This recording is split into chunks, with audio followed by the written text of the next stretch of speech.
Hello and welcome to Box Office Receipts. I'm your host Al Callahan, and Hollywood is keeping itself busy after news of the Warner Media Discovery merger. Let's start off with the typical weekend top 5. In first place again for the second weekend in a row is Spiral with 4.55 million for a total of 15.8 million. In second place, Wrath of Man with 2.9 million for a total of 18.8 million. In third place is Those Who Wish Me Dead with 1.8 million for a total of 5.5 million. Fourth place is Raya and the Last Dragon with 1.66 million for a total of 48.3 million. Lastly, in fifth place is Godzilla vs. Kong with 1.43 million for a total of 96.9 million. So Spiral did not hold well at all, but to be fair, horror movies usually have big drops from their first weekend. The issue for Spiral, though, is its opening weekend was not big. Those Who Wish Me Dead had a decent drop compared to its opening weekend, but that's only because it was very low to begin with. At this rate, it will not even pass 10 million domestic. Raya and the Last Dragon is chugging along and even gained 90 theaters this weekend for only a 2% drop. With this, it looks like it will just barely pass 50 million domestic, which, if it does it from a year on out, would be impressive because the movie is available on Blu-ray and digital stores. So people do not need to go to a theater or have Disney Plus to watch it. Godzilla vs. Kong is crawling to 100 million. Will it get there? If it can still make just over a million per weekend for the next 2 or 3 weekends, plus the dailies in between, it can do it. Also, Demon Slayer made news again this week with domestically hitting 44.9 million. Why is this significant? Well, because it has passed Pokemon 2000 to become the second highest grossing anime movie in America, with number one obviously being the first Pokemon movie. Now, it will not beat that because it is at 85.7 million, but still, Pokemon 2000 was in second place for 20 years. It's crazy. Taking a look at China, we got some F9 numbers, and they are not great. So F9 did come in first place with 137 million. In second place was a new romance movie called Love Will Tear Us Apart with 15.1 million, but it also made 15 million on its actual release a day before on Thursday, so it's at 30 million. In third place was Cliffwalkers with 5.1 million for a total of 164 million. And in fourth place was a re-release of the Japanese movie Love Letter with 4.1 million. So yeah, F9 did not do great, and let's compare it to its last mainline entry of the franchise, Fate of the Furious, which came out in 2017. It had an opening weekend of 191 million and finished its run with 392 million. For F9, analysts are projecting it will finish around 200 to 220 million. So yeah, that's a big drop. That's almost half. What is not helping is the poor reception the movie is getting. For a franchise that is mostly loved in China, moviegoers are not liking this one, with F9 getting a 5.6 out of 10 on Douban. This also could be an early indication of possible poor reception in America as well, but we will not know until next month. So while Universal will still enjoy F9 being one of the biggest movies of the year, because look, unless it straight up collapses around the world, it is looking at 500 million worldwide at least. This could be a sign that the franchise crazier and crazier antics is starting to turn people off. Overall, internationally, F9 opened to 163 million, as it did open in other countries as well. While that number does look slightly better, what's important now is its likes. Peter Rabbit 2 finally premiered in the UK and made 6.4 million doing so, with a worldwide total of 30.2 million. Wrath of Man is now at 52.2 million worldwide. Mortal Kombat is at 79.7 million. Godzilla vs. Kong is at 432 million. And Raya and the Last Dragon is at 109.2 million. This is happening really quick, but it has been announced that A Quiet Place Part 2 will be released in China on May 28th. So as of this recording, less than a few days from now. Not sure how big the marketing will be for it due to its quick release, or maybe Paramount is hoping the great reviews can help it. Curious to see how it does. For new trailers this week, we got one big one, and that is the teaser trailer for The Eternals. Not too much was shown, but it does look different for an MCU movie. I know it won't happen, but I would love if the trailer was accurate in that this was a slower superhero movie. With the cinematography, it is going for what looks like a slower drama movie with just superheroes. But look, I know it's a Marvel movie. There's going to be nice fight scenes and probably a bombastic third act. But a man can dream. While Paramount has been locking up some famous actors and their production companies, Warner Media has locked up one of their own with Robert Pattinson. He has signed a first-look deal for basically everything Warner Brothers Studios, HBO Max, New Line, and even Warner Brothers TV. Now, I Should note, this is not for acting first, but instead producing content. He may star in some of it, but this deal does not bar him from acting in other movies from other studios. Just if he is looking to produce something, he has to go to Warner Media first. Here's what Mr. Pattinson had to say about the deal.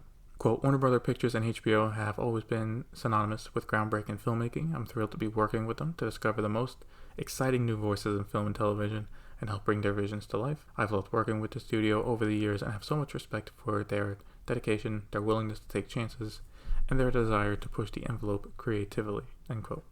Overall, this is an interesting deal for Patterson, as he has not really been a producer before, but I take it he has some good ideas. For Warner Media, or more specifically Warner Brothers, this is a great deal.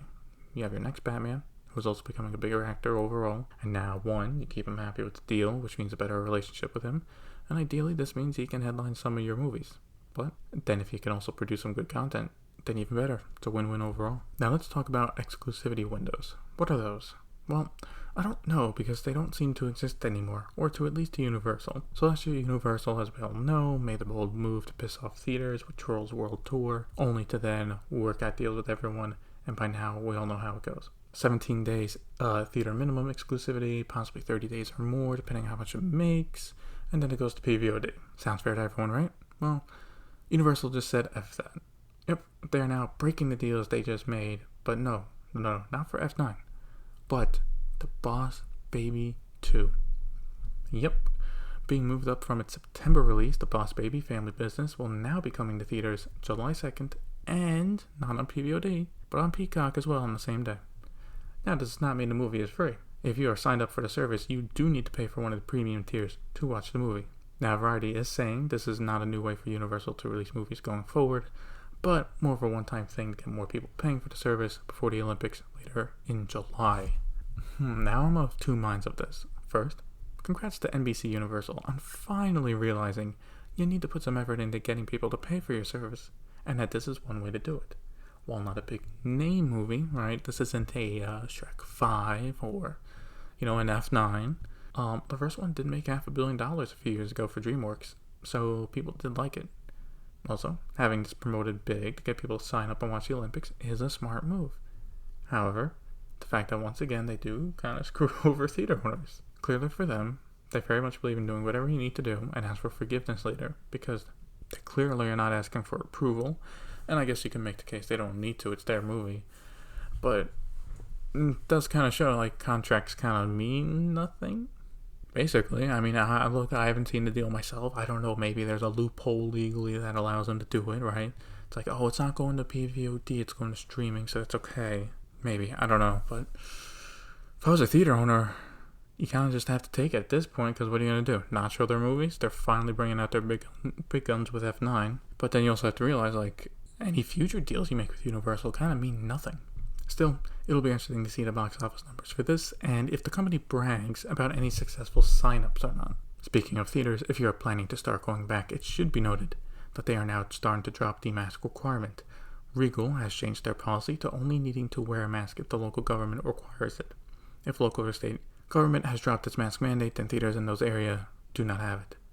I would assume AMC and Cinemark will follow the same steps soon. While I will still be wearing a mask for the next few weeks whenever I go to a theater, I do understand why they're doing this. Their money making, as we all know, is in concessions, and that is hard to sell when you need to keep a mask on at all times. So with no requirement for a mask when possible, it will be easier for people to buy drinks and snacks, which will help Regal rebound with more income. Warner Brothers has found their new Willy Wonka, and that is Timothy Chalamet. I assume I am pronouncing that name somewhat wrong.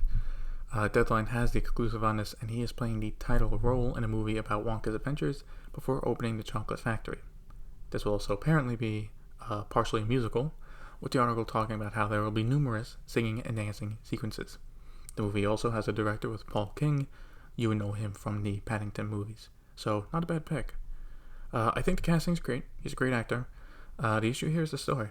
If you're doing a prequel movie about Willy Wonka of all people, it's gotta be a good story to tell, because seeing the reactions online, people are not even sure why this movie exists in the first place, so Warner Brothers has some work to do.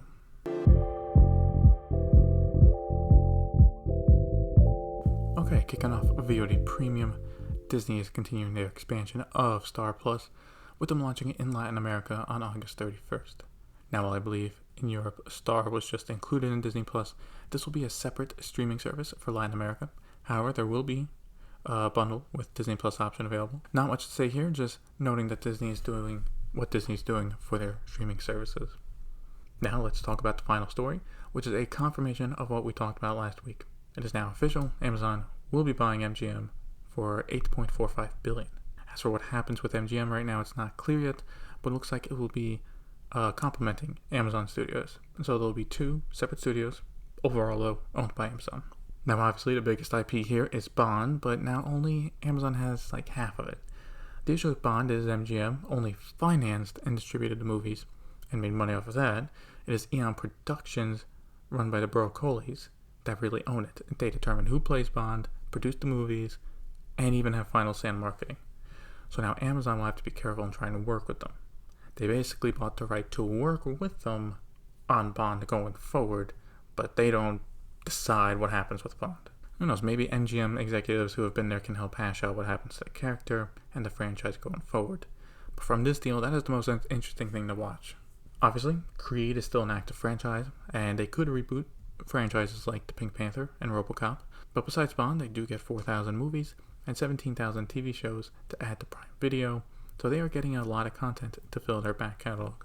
And that'll be it for this week's episode of Box Office Receipts. Question for the episode is, what do you think will happen with Bond now that Amazon is involved? Let me know on Facebook. Link to the page is in the show notes. Thank you for listening, and see you next time.